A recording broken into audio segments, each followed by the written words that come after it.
Oh no, I think my old oven has finally broken.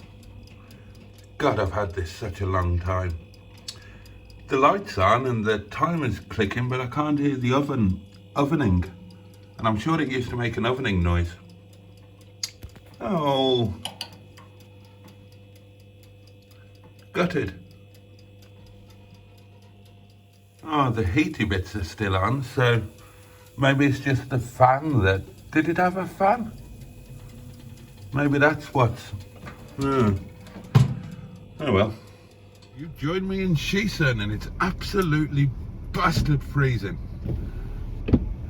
Dear God, it's gone cold. Oh, sweet Lord. Let's ignore the fact that somebody parked like an idiot, shall we? Well, not an idiot, just an incompetent buffoon. God, I'm actually wedged into the bloody curb. Dear me.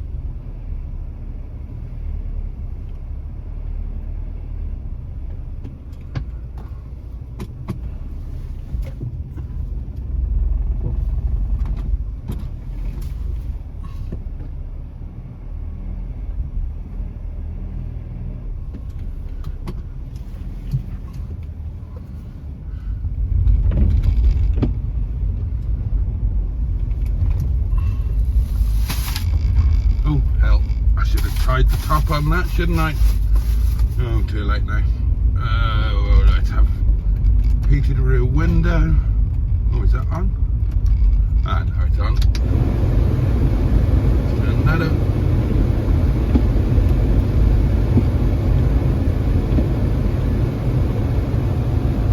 It's been another miserable day, darlings. That's why I haven't really done anything again. It's been cold, damp and really foggy. Foggy, damp fog. Glass bottle glass.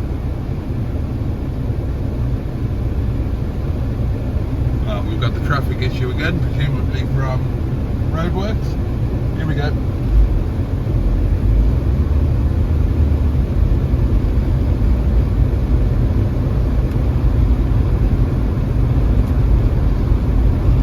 Now, rather than bore you with yet another drive to work, when I try and think of something to say, I've had a little idea.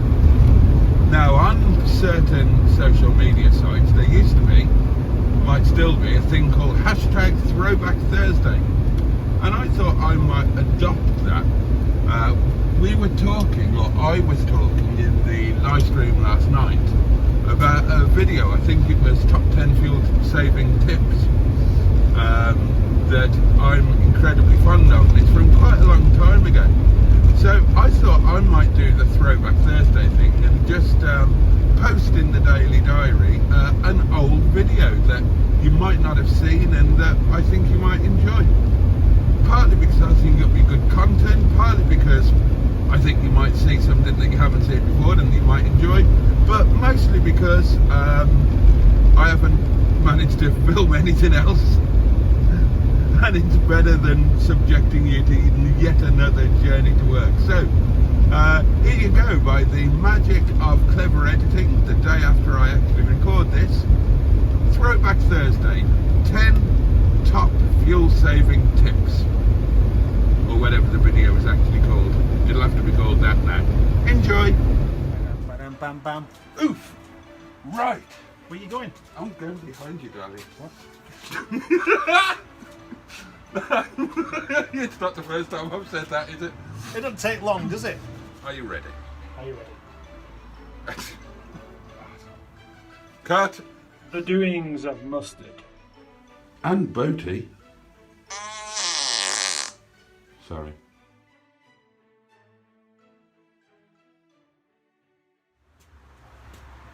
Boaty and Mustard on the prices of fuel. The doings of Mustard and Boaty. Indeed. Let me have my spoon. So, yeah, would you like to introduce this idea? This is going to be the first in a series of a new feature where Mustard and Boaty discuss in a serious and informed fashion Matters of current interest to the motoring public. Very, Whilst drinking tea. very well put there. How very kind. And the idea is how to save fuel whilst you drive. Boop, boop, boop, boop, boop, boop, boop, boop, boop. So, tell me, do you have any useful and salient tips for the viewing public in relation to how to save fuel, which is so terribly expensive at the moment? Well, yes, I do. How splendid! I'm sure we will all be listening with apt and rapt attention. Would you like the most obvious one? I would love the most obvious one. The most obvious one is don't drive like a twat. That could save an awful lot of fuel. If you don't drive too close to people, you're not going to be braking all the time, and therefore you're going to be using less fuel because you're doing a bit more coasting. Do you like that one? Most interesting. Yeah. Most interesting. Yes, yes. So there we have it, viewers. The number one tip is don't drive like a twat.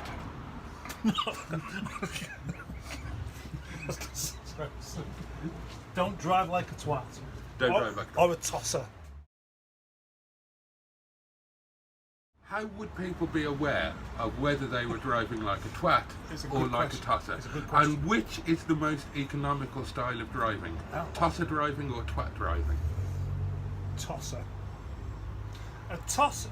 I like the idea of driving a twat, fitting a twat with a Fisher-Price steering wheel and No, you can't get the racks from. that's an opinion. A tosser will basically push his way through and just keep going. A twat will just drive aggressively and do an awful lot of braking. Tossers don't do much braking, I don't think. No, they like you to just move out of the way. Of course, it should be mentioned that braking in and of itself doesn't use fuel. However, to get back to your perambulation, having braked does require fuel. Yeah. So what we're saying really... Kinetic energy. Indeed, yes. Newton's seventh law of motion. Is it the same? No, there's 4 laws of motion. This was in his subsequent career in the In the bank. in the sequel. Right. Some more of Newton's greatest hits. Yeah, when he became a Sir. Did he? Sir Isaac Newton. Oh, fair play to him. I was getting him mixed up with Isaac Asimov. Have you ever read any of his stuff? Nope. No, you really should. I won't do. He had some excellent tips on saving petrol. Some of them were slightly illegal. So, the point is that if one drives with extra awareness of situations ahead, minimising your slowing down, thus minimising the need for acceleration, which is where more fuel is used than any other element of the driving process, that is one way to save fuel. Yes. Would you like to hear one of my tips for saving fuel? Yeah. Tyre pressures. Be sure to check your tyre pressures. Underinflated tyres will gobble up. If you're doing that again, I can see you in there. Don't do that to me again. You're not getting away with it again. Not happening, matey. I'm keeping an eye on you. Underinflated tyres will mean that in order to achieve and maintain any particular speed, more effort from the engine will be required. And the more effort your engine has to make, the more petrol it will require. It's very similar to the human body. Now, if you're just sitting on your fat bastard ass watching television, then you probably only need perhaps 3 or 4 packets of crisps. Whereas if you go out and run a marathon, your body is going to demand more fuel. Well, your little engine in your little car is exactly the same. So try and give your car a life where it is sitting on the settee watching television rather than having to go out and run a marathon. Over to you. Well, that's good advice, and what you could also do is overinflate your tyres, which means that there'll be even less rolling resistance. And the only problem with that, of course, is that you will wear your tyres out. But we're not talking about tyres. We're talking about petrol. Tyres are never going to be as expected. As expectorant. Tyres are never going to be as expensive as petrol. And the other thing is, of course, that another tip I would have for driving and saving fuel is don't worry about it too much. Because you've got to have some sense of enjoyment. If you're driving your car and all you're doing is just drive, you've got no beard. You can't do that unless you've got a beard. You daft bugger. Do continue. Too late now. Have you peaked? No. Okay, so Yeah, if you it's like if you have a bottle of wine, you buy it to drink it to enjoy it, and that's simply it. If you want to be, economical with it, you buy it and you don't drink it. You just buy it to look at. It'll never wear out. Do the same with your car. It's such a boring subject, isn't it? and it was your idea. Yeah, I know. Okay, so let's give the viewers a real life scenario. It's July. If we were living somewhere else, it might be quite warm outside. So imagine that you're driving along and you suddenly realise, gosh, I'm too warm. My plums are sweaty. Now, would it be more economical to deploy the air conditioning or to open a window? Good question. Thank you. Yeah. Can I answer that one? Please do. Don't know. Oh. Well, I do know actually. It rather depends on how efficient your air conditioning thing is. Good point. If there's not much gas in it, and you've got it on continually to try and get that tiny bit of air cooler, then you're still using up more fuel using it. Because the compressor's going to be working really quite hard, isn't it? Yeah. Well, it's not going to be working any harder than normal, but you're going to be using it, and it's not going to be doing anything. And it will be working harder because at no point you'll think I need to switch this off because it's too cold. And if you've got a big diesel engine, the compressor's not going to be taking much power away from it. If you've got a small petrol engine, it will. Which is why for many, many years air conditioning was almost never fitted to smaller petrol engine cars. Yep, with good reason. Now, it used to be said that turning on the air conditioning cost you about 5 mpg. Would you say that that is still the case with more efficient current air conditioning systems? I wouldn't. Would you not? Would you say it for £10?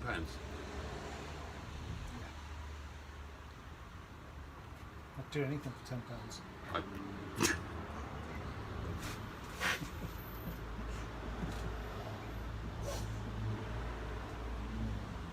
Poor chap.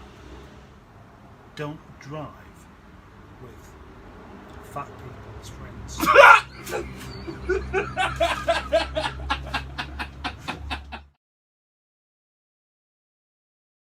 Well, you can be really helpful about it. You can just tell the truth and say, look, you're going to spoil my fuel economy.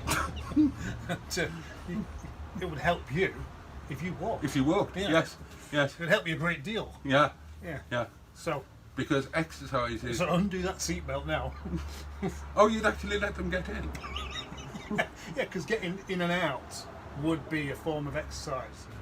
So there we are. Never ever carry a fat passenger. What about if the driver themselves is significantly overweight? Well, you're not a passenger, are you? No. So that doesn't count. It doesn't count. No. Right. There's nothing you can do about that one. But if they were to lose weight, yeah, well, their economy would That improve. is a good point. So another fuel-saving tip would be go on a diet. Go on a diet yourself. Yeah. And then you'll reclaim the benefits of that, not only in your health, but in your wallet. Indeed.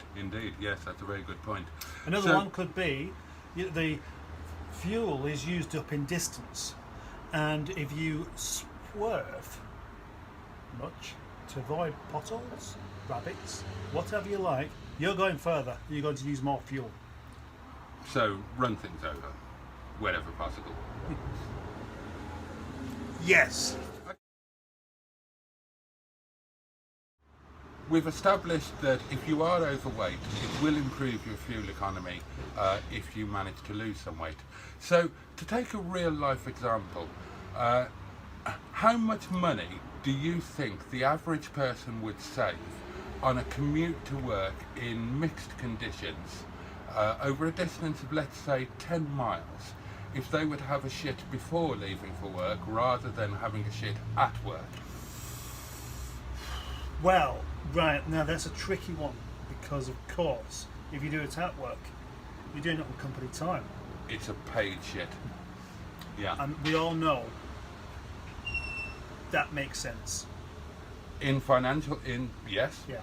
Yeah. You could buy some more petrol. Well, could you? Because you're getting paid for that time. However, Oh, yes, I see. No, you're just doing less work, are you? yeah. Well, actually, the other issue is, if you're being paid to shit, you're not working, so there's work not being done, means you're more likely to get overtime.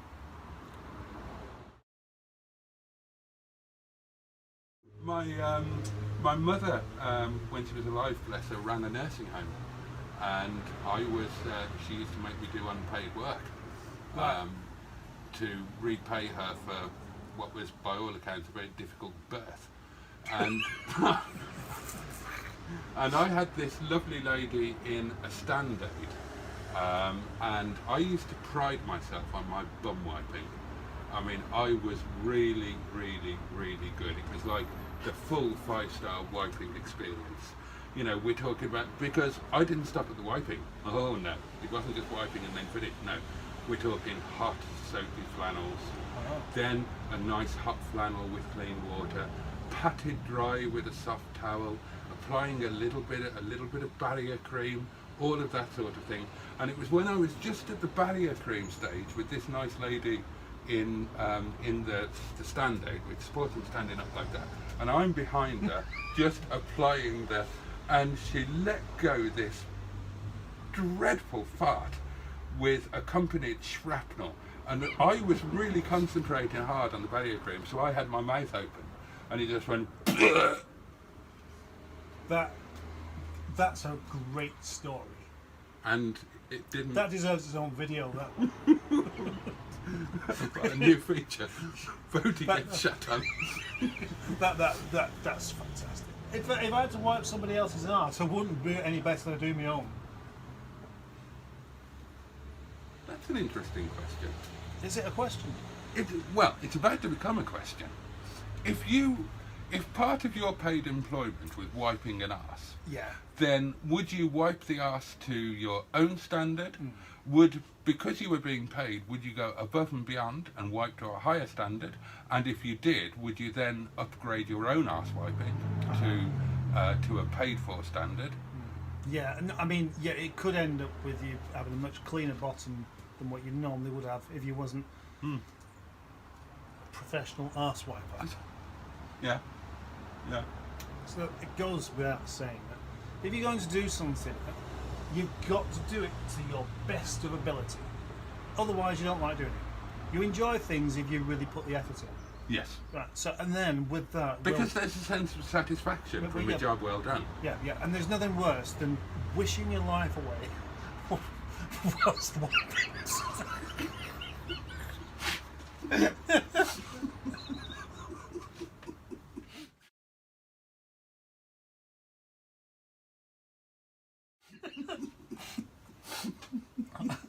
I cannot think of anything worse than wishing my life away whilst wiping somebody else's arse.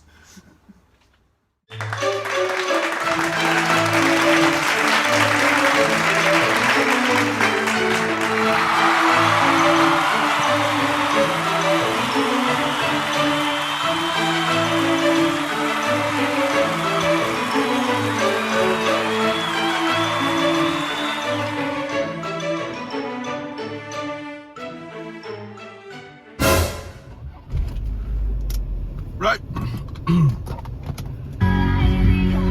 Oh dear. Okay, time to go home.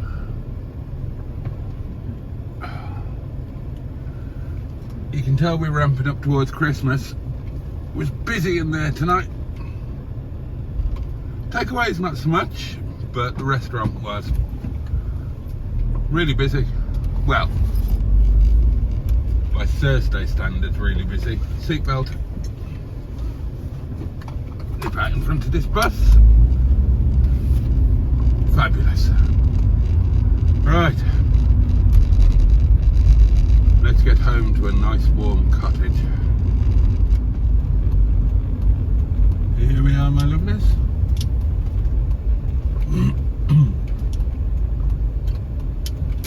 There's little wet leg. Where are we going to be parking tonight? Oh gosh.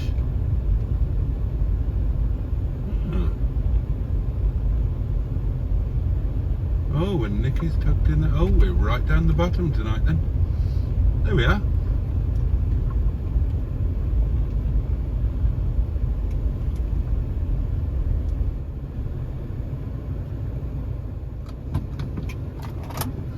Okay, my lovelies. Well, that's it. So, what's going on there? Jason, why are you suddenly revving? That's better. What are you playing at? Silly little chap.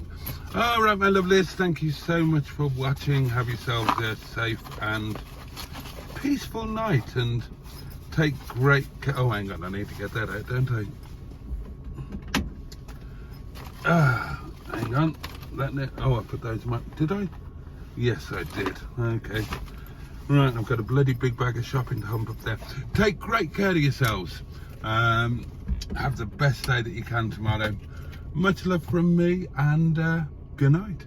See you next time.